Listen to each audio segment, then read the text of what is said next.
bourgeois ne sont que des bandits. Ils volent et tuent les travailleurs pour avoir des profits. Mais unis comme dans une grande armée, nous écrasons la bourgeoisie, elle peut nous arrêter. Nous écrasons la bourgeoisie, elle peut nous arrêter. Bonjour camarades, aujourd'hui on écoute une présentation que j'ai donnée en mars 2022 pour les 10 ans de la grève étudiante de 2012, alors qu'un nouveau mouvement de grève se préparait. 2012 était la plus grande grève étudiante de l'histoire de l'Amérique du Nord et elle a mené au renversement du gouvernement libéral.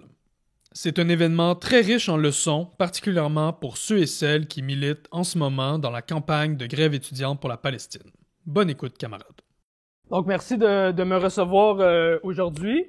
C'est un événement sur les 10 ans 2012. Se rappeler des traditions révolutionnaires de 2012. Ça fait déjà une couple de mois qu'à la Riposte socialiste, on voulait faire un événement là-dessus. Puis là, à notre grande et heureuse surprise, on apprend qu'il y a un mouvement de grève en ce moment. Il y a déjà plusieurs assos à l'UQAM, à l'UDM, au Cégep du Vieux, qui ont voté des mandats de grève, parfois d'une semaine. Plusieurs revendications contre la précarité, pour la gratuité scolaire, pour la rémunération des stages, pour la justice climatique. Et là, on entend la rumeur, GGI, grève générale illimitée, la rumeur dans les corridors. Ça, c'est le spectre de 2012 qui commence à hanter nos écoles. Et 2012, là, c'était vraiment un mouvement fantastique, un mouvement inspirant. Et c'est un mouvement qui a radicalisé toute une génération, ma génération. Moi, j'étais là à l'UDM ici, dans ce local. Non, peut-être pas. J'étais là au bac en philosophie à l'Université de Montréal pendant la grève de 2012. Et moi, je me suis jeté corps et âme dans la grève. C'est là aussi à cette époque-là, que j'ai rencontré les militants de la Riposte socialiste. Et il y a vraiment une foule de leçons à tirer de la grève de 2012. Puis il faut les retenir, ces leçons-là, parce qu'elles vont nous permettre de gagner aujourd'hui. C'est ça l'objectif. Fait que c'était quoi ça, 2012, ou ce qu'on appelle aussi le printemps érable? Ben, c'était rien de moins que le plus grand mouvement de masse de l'histoire du Québec. Rien de moins. Et partout dans le monde, on parlait de nous, là, on faisait les manchettes dans tous les pays. Et on a fait la grève pendant 8 mois. Une GGI de 8 mois contre le gouvernement libéral de Jean Charest, qui voulait imposer l'austérité aux travailleurs, aux étudiants, puis qui voulait nous enfoncer dans la gorge une hausse des frais de scolarité de 1625 $ sur 5 ans. Et le printemps érable, il s'est répandu un peu partout au Québec. Il y avait 300 000 étudiants en grève. On a goûté à la matraque, au poivre de Cayenne, au gaz lacrymogène, aux lois spéciales, au salissage médiatique. Puis après 8 mois de combat, on a gagné. Le gouvernement y est tombé. Alors, c'est cette histoire-là que je veux vous raconter. Puis pour comprendre 2012, il faut comprendre le contexte. Le contexte de l'époque, c'est l'austérité. On a eu les gouvernements de Bernard Landry, Lucien Bouchard, Jean Charest qui ont fait des coupures massives dans les services publics. Après, on a eu la récession, la grande récession mondiale de 2008-2009. Les économies stagnaient, les gouvernements étaient endettés. Puis Jean Charest, il s'est dit, on va faire payer la facture aux travailleurs et à la jeunesse. Puis encore plus de coupes. Et puis là, il annonce sa hausse de 1625 $. Puis là, qu'est-ce qu'il nous disait, Jean Charest? Il nous disait, les étudiants doivent faire le juste part. Leur juste part. N'importe quoi. Ça a été vraiment la goutte qui a fait déborder le vase, tu sais. Puis, il faut comprendre aussi qu'à l'époque, il y avait des mouvements de masse, des révoltes de la jeunesse un peu partout dans le monde. Il y avait Occupy Wall Street, il y avait les émeutes autour du G20 à Toronto en 2010, les Indignados en Espagne, les mouvements étudiants chiliens en 2011, et le printemps arabe, dont les révolutions dans le monde arabe en 2011. Fait que dans un pays après l'autre, la jeunesse se soulevait contre les inégalités, l'austérité, le chômage. Et au Québec, pendant que le sol commençait à dégeler, mais la jeunesse commençait à se réveiller. Pour avoir un mouvement de lutte réussi, il faut plusieurs ingrédients. Je pense à 3 ingrédients. Il faut des conditions objectives, mûres pour une révolte. Il faut aussi la spontanéité des masses en colère. Et il faut préparer un plan de bataille. Puis notre bataille à nous en 2012, elle était bien préparée. On avait l'organisation principale de la grève, c'était l'AC, l'Association pour une solidarité syndicale étudiante. L'AC, c'était un syndicat national étudiant, combatif, révolutionnaire, qui fédérait là, plein d'associations locales. L'AC était fondée sur 3 principes, la gratuité scolaire, la démocratie directe et le syndicalisme de combat. C'était vraiment en fait une machine de combat qu'on avait construite. On avait dans l'AC un leadership qui était vraiment audacieux dans ses idées, dans son discours. C'était un leadership qui était organisé. Et dès que Charest annonce la hausse en mars 2011, l'AC va commencer à préparer la grève pendant 1 an. Pendant 1 an, les militants de l'AC vont aller de classe en classe, s'adresser devant les étudiants pour expliquer pourquoi il faut faire la grève, expliquer le problème de la hausse. On va organiser des assemblées générales, des manifestations, il va y avoir de l'éducation. 1 an de préparation et d'éducation. Et à côté de ça, on avait aussi d'autres associations. On avait la FEC, donc ça c'est la Fédération étudiante collégiale du Québec. On avait la FERC, la Fédération étudiante universitaire du Québec, et il y avait aussi la TASEC, la table de concertation étudiante, qui était un peu plus petite. Et ces associations-là étaient un peu à la traîne de la classe, en fait. Et dans l'AC, il y avait vraiment comme cette idée de construire un contre-pouvoir à l'État et aux financiers. C'était ça le message qui était véhiculé. Puis on avait à la tête de l'AC un porte-parole, que vous connaissez peut-être, qui s'appelle Gabriel Nadeau-Dubois, qui est présentement chef de Québec solidaire. À l'époque, il était porte-parole de l'AC. C'est comme ça qu'il s'est fait connaître.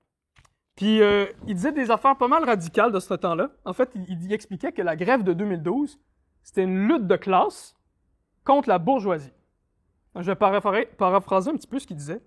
Il disait « Ces gens-là qui contrôlent tout, qui coupent dans les services publics, qui privatisent, ces gens-là qui méprisent les droits des femmes, des autochtones, qui méprisent les droits des travailleurs, il n'y a pas longtemps, on appelait ça une classe. Il faut arrêter d'avoir peur des mots. Il faut nommer ces gens-là par leur nom. Ces gens-là, c'est la classe dominante. Ces gens-là, c'est la bourgeoisie. La lutte contre la hausse des frais de scolarité, la lutte des indignés à travers le monde, doit être nommée par son nom. Il s'agit de la lutte des classes. Donc, le Gabriel de maintenant devrait peut-être aller écouter ses discours de 2012.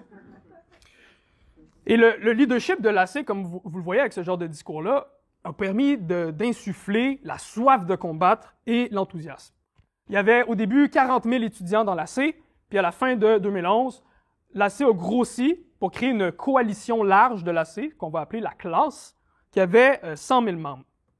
Et je vais utiliser peut-être parfois AC et classe de manière interchangeable, c'est pas bien grave. Donc comme je le disais, il y avait d'autres associations autour de la classe, et ces associations-là étaient un peu frileuses d'entrer en grève. Mais les étudiants à la base de ces assauts-là ont poussé ces autres trois fédérations, à entrer aussi dans la lutte. Il faut comprendre que toutes les cégeps étaient automatiquement affiliés à la FEC. On était un peu pognés avec la FEC. Puis à l'UDM, toutes les assos étaient associés à la FERC, à travers la FECUM, qui fédère toutes les assos de l'UDM. Puis dans la FEC et la FERC, ceux qui dirigeaient ça, c'était surtout des carriéristes bureaucrates.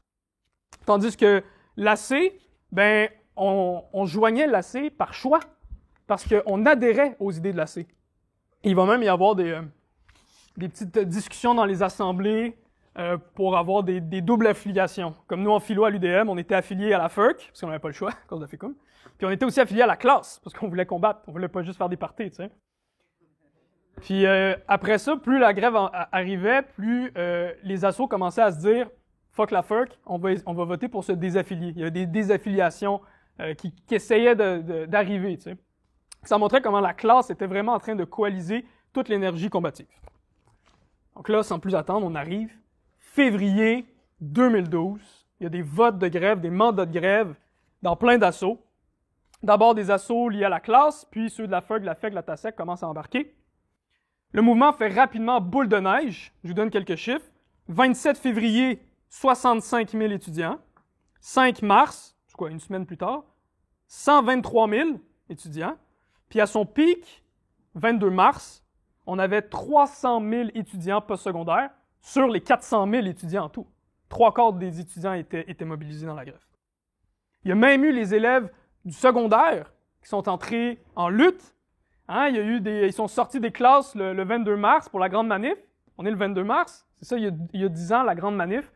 Le monde secondaire sont sortis, sont allés dans la rue avec les autres étudiants. Et ça nous a vraiment montré notre force collective. Donc oui, c'est la classe qui a organisé la grève, mais c'est pas la classe qui a créé la grève.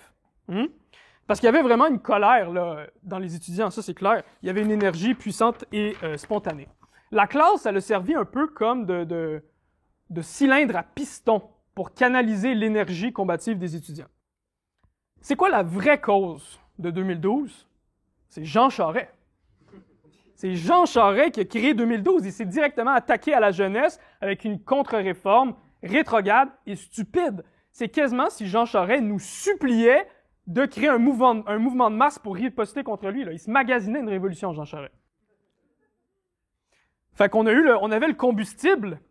Hein, ça, c'était la colère des étudiants contre l'austérité. On a eu l'étincelle. Ça a été Jean Charest comme représentant d'un capitalisme en crise. Et on a eu le piston pour canaliser toute cette vapeur-là. C'était la classe, l'organisation et le leadership. Il n'y a pas de réelle opposition entre la spontanéité et l'organisation. Ça va ensemble, en fait. Et justement, un bon leadership va créer les conditions pour que les masses étudiantes s'approprient la grève dans leurs mains. Quand la GGI elle a commencé, en tout cas, on était pas mal à se dire que ça va être court, que le gouvernement va mettre de l'eau dans son vin, qu'on va régler ça vite. On pensait que l'État et les médias allaient être neutres. T'sais. On pensait que les professeurs ils allaient vouloir aussi défendre le système d'éducation accessible. On se fourrait complètement. Au début, le gouvernement il voulait nous ignorer. Il faisait comme si on n'existait pas. Il voulait même pas rencontrer les leaders étudiants, il voulait pas négocier. Puis, au fil des semaines, la grève, elle tient bon. Ce qu'on fait, c'est que quand une institution scolaire est en grève complètement, on bloque toutes les portes, puis on empêche le monde de rentrer dans l'école. S'il y a juste quelques assos dans une école qui sont en grève, on a des équipes volantes de gens qui vont aller lever les cours. Fait que là, il y a un cours qui se passe ici, mettons, il y a du monde qui rentre dans la salle, qui font du bruit, qui crient, qui font des discours, on sort le monde, puis après, on bloque les portes. C'est comme ça qu'on réussissait à appliquer de manière démocratique les décisions qu'on avait prises ensemble démocratiquement dans nos assemblées. Et ça, c'est vraiment un des éléments majeurs à retenir de 2012, c'est la démocratie directe étudiante. C'était pas vrai de toutes les associations, hein, comme je le disais, la FERC, la FEC, c'était plus ou moins démocratique, mais dans la classe, on pouvait vraiment se vanter d'avoir une vraie démocratie directe. Dans les assemblées générales avaient lieu à chaque semaine. Bon, ça peut sembler beaucoup, mais on avait juste ça à faire aussi. Puis à chaque semaine, on débattait. Est-ce qu'on reconduit la grève? En chaque semaine, on pouvait l'arrêter, la grève, si on voulait. On discutait de plein d'enjeux liés à la grève actuelle. On élisait des comités, on mettait des mandats, on prenait des positions politiques. Puis chaque étudiant avait un vote. C'est ça, une vraie démocratie directe. Hein? Et on avait aussi les délégués qu'on envoyait au congrès de la classe hein, pour coordonner la grève à l'échelle nationale. Puis nos délégués, ils étaient élus et révocables en tout moment. Ils étaient redevables devant les membres. Des fois, les AG étaient longues. C'est 6 heures, 8 heures.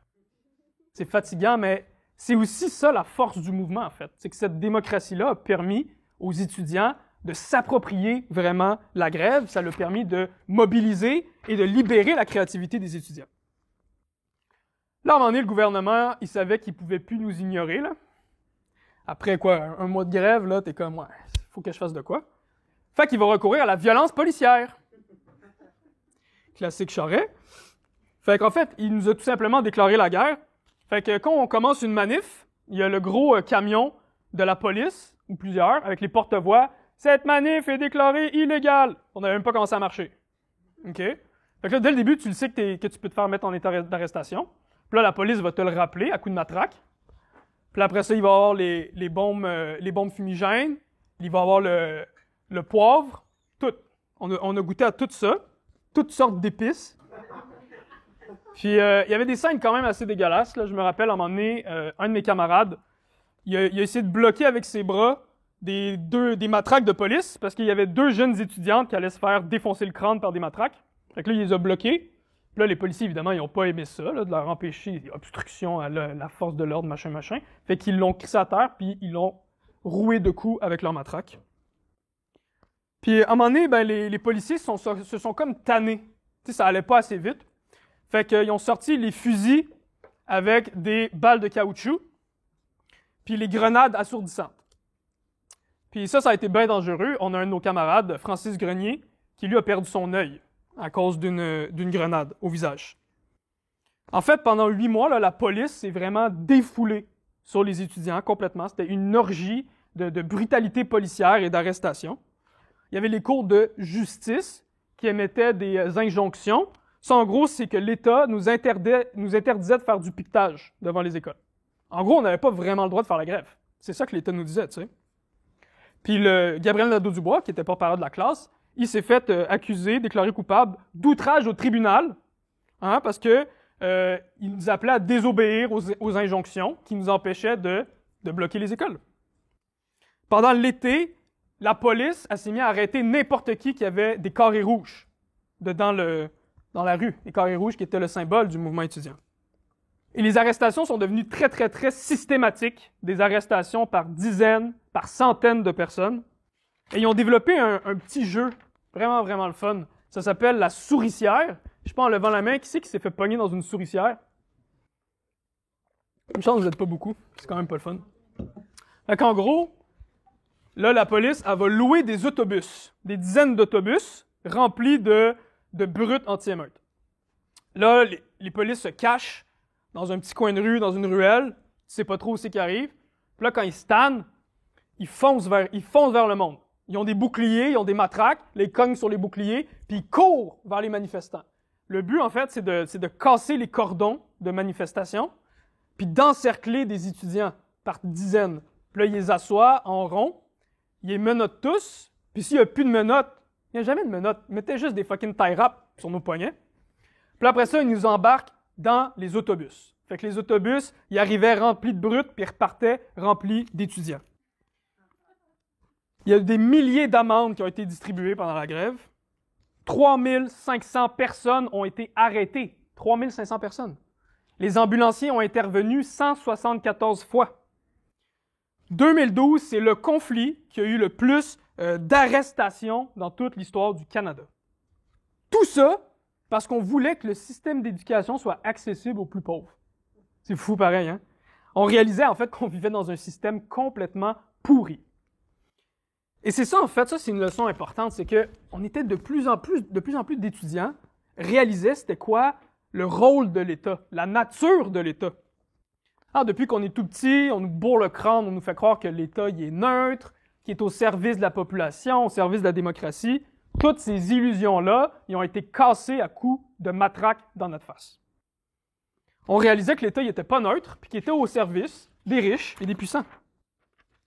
Parce que les étudiants en 2012, là, ils mettaient en danger la survie même du système capitaliste. Si le gouvernement reculait, il allait envoyer le message aux autres travailleurs qu'on peut résister à l'austérité. Et c'est pour ça que le gouvernement, il fallait qu'il nous écrase à tout prix. Mais on ne s'est pas laissé écraser par la violence de l'État et de la matraque. En fait, ça nous donnait juste plus envie de combattre. Parce qu'on prenait conscience de notre force collective. Et puis là, ben, c'était très créatif la grève, surtout parce que pendant 8 mois, tu as le temps de penser à comment faire ça créativement. Il y a eu des scènes incroyables. Les manifs tout nus, ça c'était drôle. On arrivait quasiment à poil ou en petite culotte, puis on se peinturait des carrés rouges sur le corps. Grosse manif, ça c'était hot. On faisait des barricades improvisées. Fait tu prends des bouts d'asphalte, des trucs de construction, tu crées des barricades pour bloquer les policiers, ou on les mettait en feu. Ça aussi, c'était bien cool. On a, au Cégep du Vieux, ça c'était assez chaud ce qu'ils ont fait. Fait qu'ils se sont barricadés dans le Cégep du Vieux-Montréal. Fait que les cops, ils pouvaient plus rentrer par les portes. Fait que les cops ont essayé de creuser un trou dans le mur. Je sais pas comment ils ont fait ça exactement. Puis là, j'avais encore des textos de mes amis qui étaient dans le Cégep du Vieux jusqu'à, comme, je pense, 3 heures du matin, genre. Belle aventure.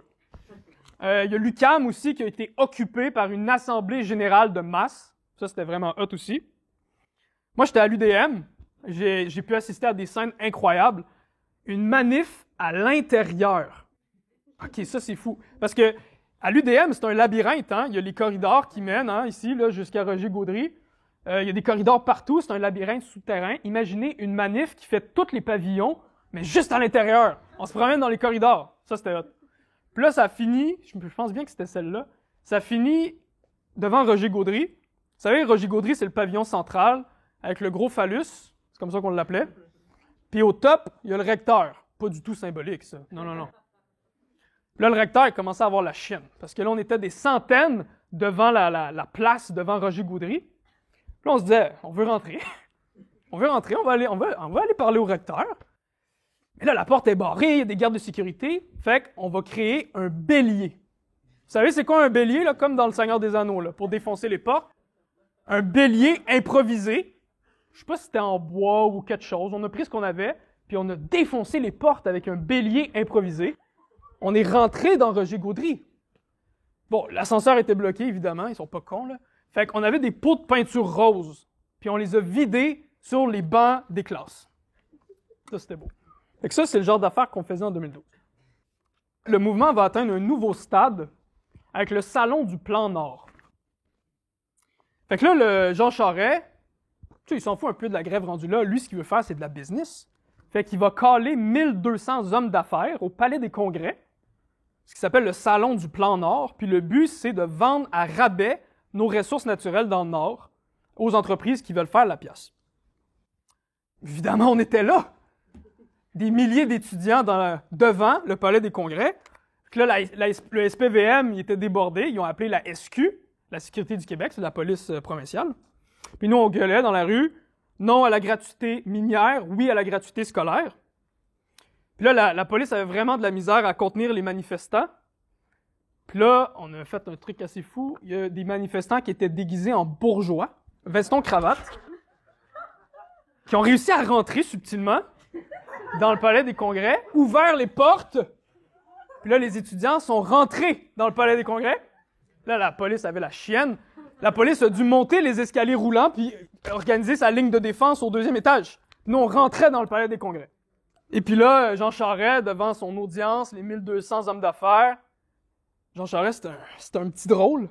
Regardez ce qu'il nous dit. Le Salon Plan Nord que nous allons ouvrir aujourd'hui est très populaire. Les gens courent de partout pour rentrer.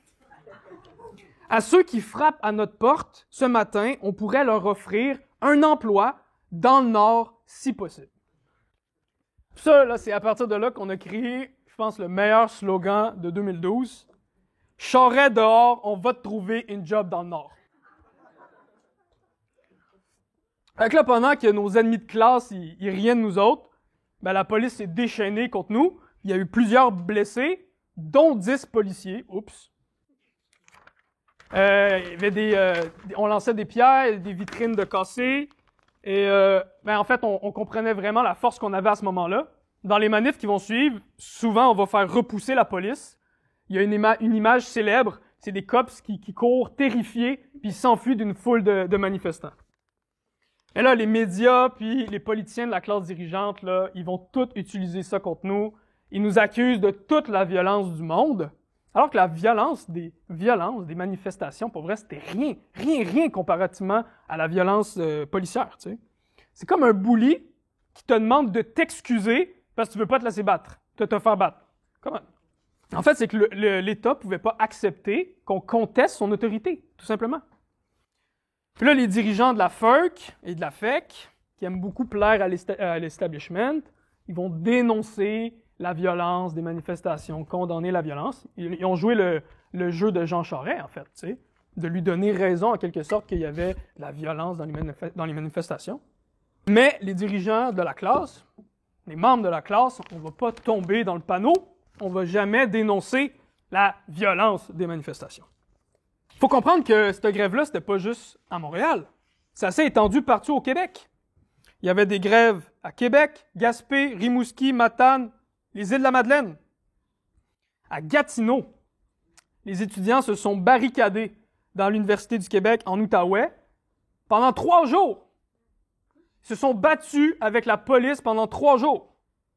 Mais l'affrontement le plus violent du printemps érable, c'était pas à Montréal, c'est à Victoriaville. Parce que le Parti libéral, il a organisé son congrès de parti, le 4, 5, 6 mai à Victo. Fait que là, il y avait 3000 personnes devant le congrès. Ça virait en émeute. C'est vraiment un champ de bataille, là. La SQ a tiré des dizaines de balles de caoutchouc dans la foule. Il y a eu 3 blessés graves. Il y a un autre camarade qui a perdu un œil. Il y en a une qui a perdu 6 dents.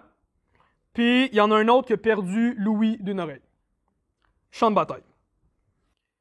Là, à un moment donné, le gouvernement, il commence à être écœuré, là. Faut bien qu'il fasse de quoi.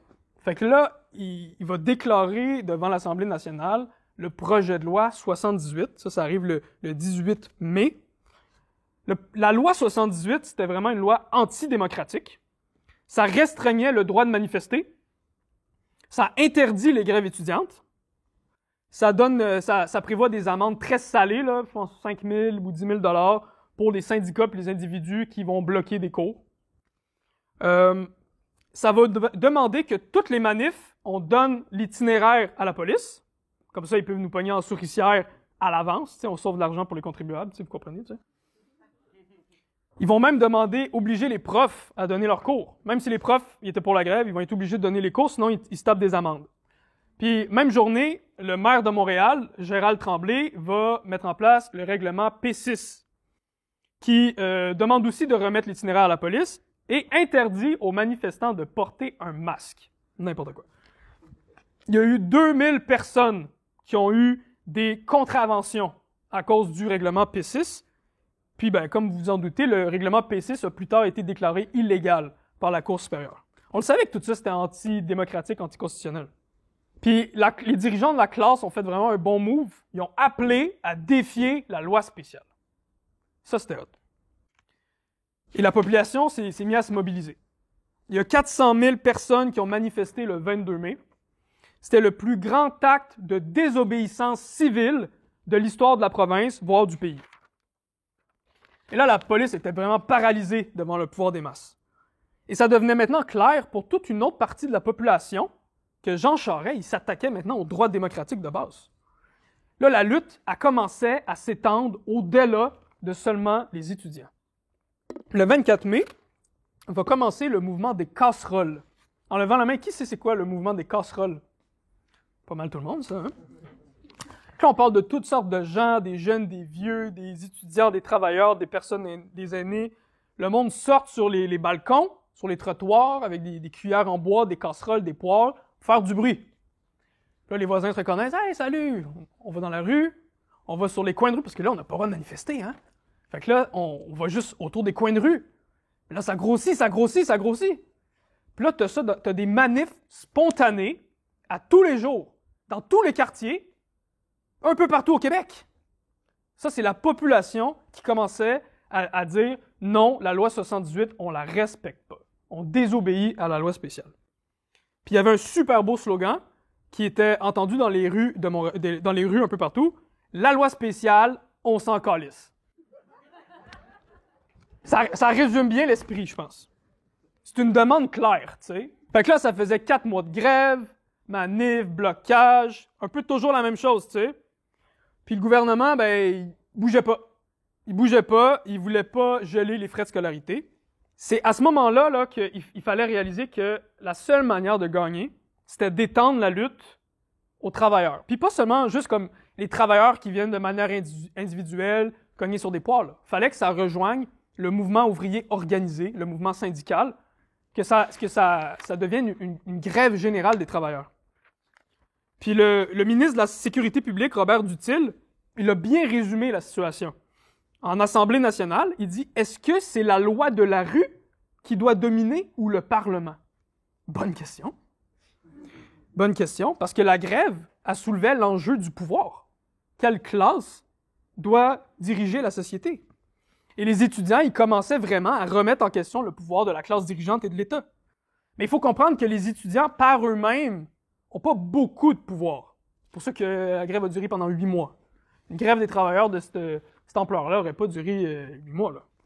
Parce que oui, une grève étudiante, ça met de la pression sur le gouvernement, ça coûte de l'argent, mais c'est rien comparativement au pouvoir que possèdent les travailleurs. Parce que quand les travailleurs arrêtent de travailler, font la grève, ça attaque directement le profit des capitalistes. Les travailleurs, s'ils organisent une grève générale, ils peuvent tout bloquer la société, bloquer toute la production, les communications, les transports. Hein, il n'y a pas eu une roue qui tourne, pas une ampoule qui brille sans la permission de la classe ouvrière. Les étudiants, le rôle des étudiants, le rôle d'une grève étudiante, c'est d'être l'étincelle. Hein, parce que les étudiants, ils ont l'énergie, la soif de combattre, ils ont le nombre. Il faut que ça devienne l'étincelle pour aller chercher le mouvement ouvrier plus large. Les étudiants, on ne pouvait pas faire face seuls à la totalité de l'appareil étatique. On n'était pas assez fort, tu sais. Il fallait faire un peu comme en mai 68 en France. Les étudiants ont été l'étincelle qui a emmené un mouvement de grève générale des travailleurs. Sauf que ça s'est pas réalisé, ça. Mais on en parlait, hein. On en parlait dans les assos, on parlait de la grève sociale. Il fallait organiser une grève sociale, plus qu'une grève étudiante. Mais ça s'est pas vraiment concrétisé, en fait.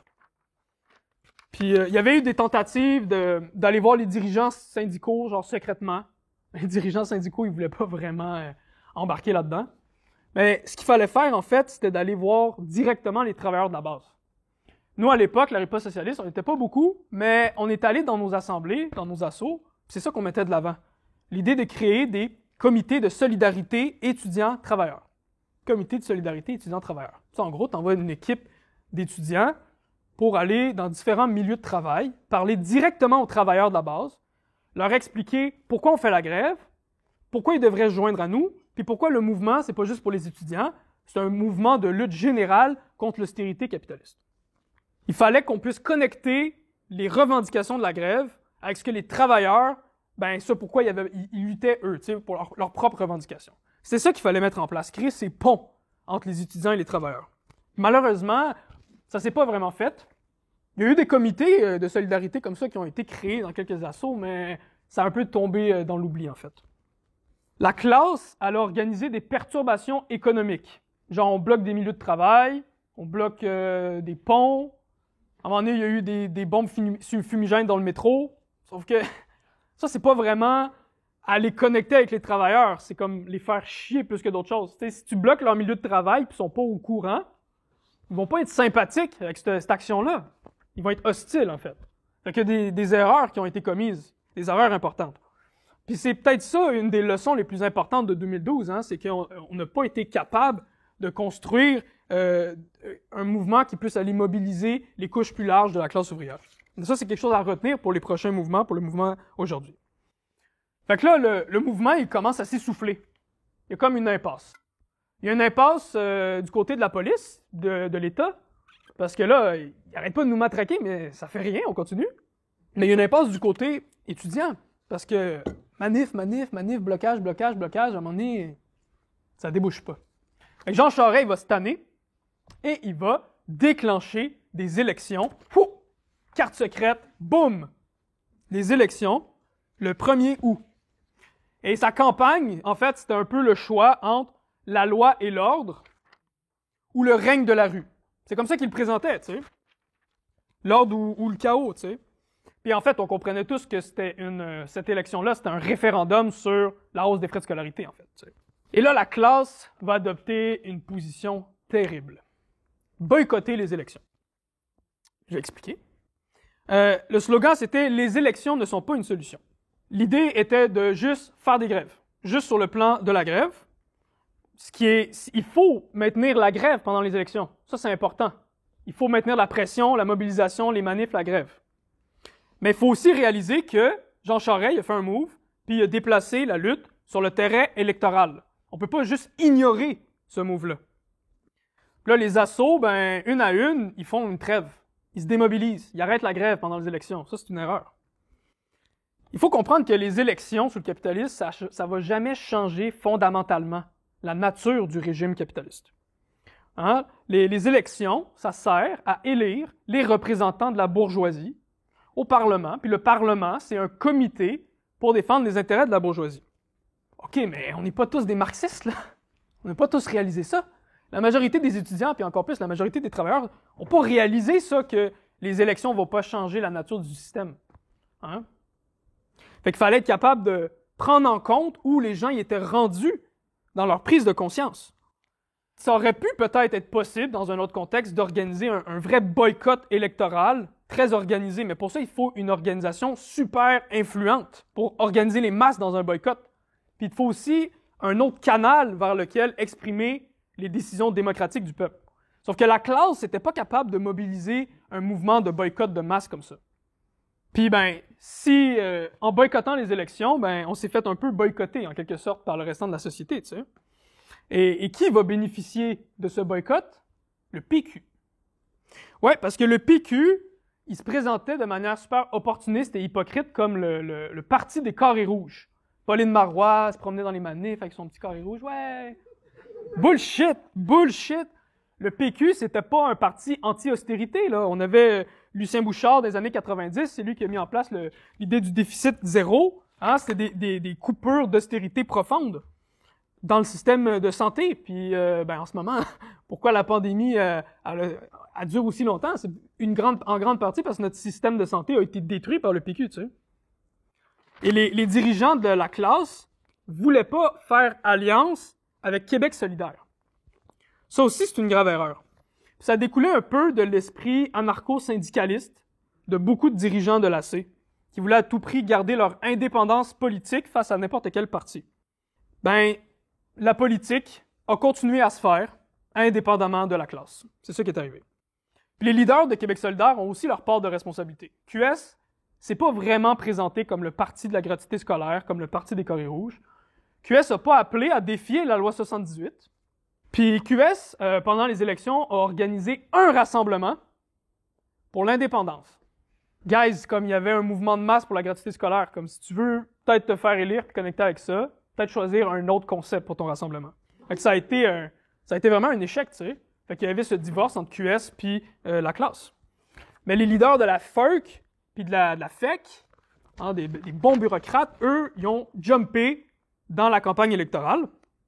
Techniquement, ils disaient « Ah non, on supporte personne, mais aucun parti, mais on est contre les libéraux, on est contre la CAQ. » Puis QS, à l'époque, c'était comme rien, en fait. Fait que de facto, c'était un appui au Parti québécois. Puis c'est devenu très clair quand le chef de la FEC, Léo Bureau-Blouin, s'est présenté comme candidat pour le PQ. Puis 2 ans plus tard, en 2014, Martine Desjardins, qui était comme la chef de la FERC au niveau universitaire, s'est aussi présentée pour le PQ. On n'est pas con, là, à un moment donné.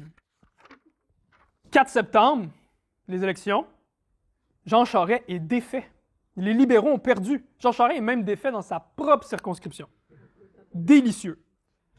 Mais c'est le PQ de Pauline Marois qui est élu comme gouvernement minoritaire. Au début, on est comme « OK, cool, Marois, elle enlève la loi 78. Marois, elle enlève la hausse des frais de scolarité de Charest. » Donc là, c'est une victoire importante après 8 mois de bataille. Mais on va découvrir qu'on s'est fait avoir. Parce que là, la hausse est remplacée par une indexation des frais de scolarité en fonction du niveau de vie, du revenu des ménages. Donc, une augmentation de 3%. Et les 3%, là, vous le goûtez probablement en ce moment, ceux qui êtes aux études. Je checkais un article tantôt avant de venir, un petit calcul qui a été fait. Si on compare en ce moment, par rapport à 2012, les frais de scolarité ont augmenté de 1000 $ et 20 $. 1000 et 20 $. Payer 1000 piastres de plus qu'on payait. 3%, on le sent, hein? Puis, vu que c'est indexé au niveau de vie, il y a comme des calculs qui sont faits, puis j'ai une petite mauvaise nouvelle pour vous autres, qui êtes étudiants ici. 2022-2023, vous allez payer 223 $ de plus. C'est ça le PQ. C'est ça que le PQ nous a donné. En fait, Marois, elle a réussi ce que Jean Charest n'a pas été capable de faire, de dégeler les frais de scolarité. Puis la hausse de Charest, c'était juste sur 5 ans.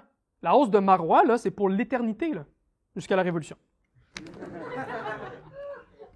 Puis le gouvernement Marois, il va continuer à imposer l'austérité pendant son mandat. Le mouvement étudiant va essayer de se relever, mais ça va pas vraiment marcher. 8 mois de grève, là, c'est épuisant, on est démoralisé, tout ça, fait que on va pas être capable de contre-attaquer contre Marois. Finalement, c'est les libéraux qui reviennent au pouvoir 2 ans plus tard, puis les libéraux continuent leur saccage des services publics. Après 2012, le mouvement étudiant, il s'est relevé à 2 reprises, il y a eu le printemps 2015 et il y a eu la grève des stages en 2018. Mais les leçons de 2012 n'ont pas été tirées. Et ces deux grèves-là ont été un échec. Les leaders étudiants ils étaient devenus impatients. C'est comme si on voulait forcer la grève, tu sais. Il n'y avait pas eu de préparation comme on avait fait en 2012. Il n'y avait pas vraiment eu d'éducation des étudiants sur les raisons de la grève. La mobilisation, il n'y en avait pas beaucoup. Puis, surtout, aucune de ces grèves-là a essayé de connecter avec le mouvement des travailleurs. Une des leçons principales qu'il aurait fallu tirer de 2012. Puis on le voit clairement, c'était quoi 2015? À la fin de la grève, le slogan, c'était « fuck tout ». C'était complètement nihiliste, là. C'était déconnecté de la réalité. C'était juste une aventure, là. C'est grève générale jusqu'à la mort, mais comme les étudiants, ils n'ont pas embarqué, puis les travailleurs encore moins, tu sais.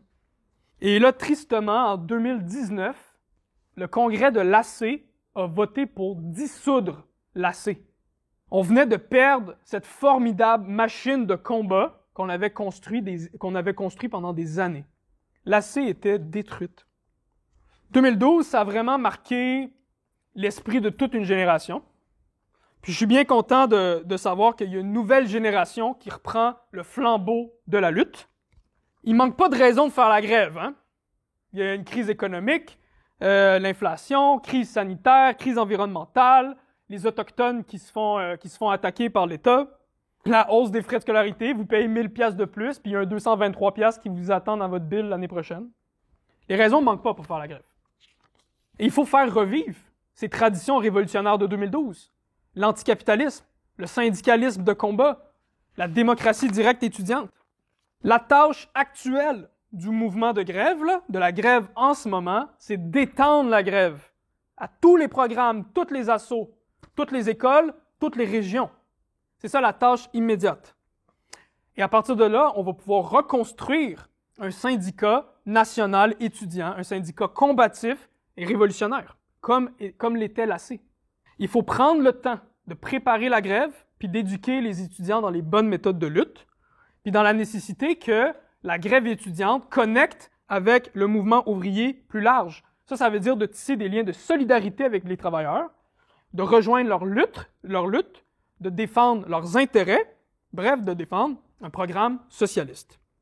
Et comme ça, on va pouvoir faire de la grève étudiante actuelle l'étincelle d'un mouvement plus large qui va pouvoir s'attaquer au système capitaliste tout entier.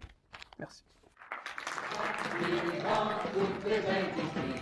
De Montréal à Toronto, vers en Colombie. Notre chant pas les linguistes, le chant des ouvriers, révolution socialiste. Le chant des ouvriers, révolution socialiste. Le chant des ouvriers, révolution socialiste.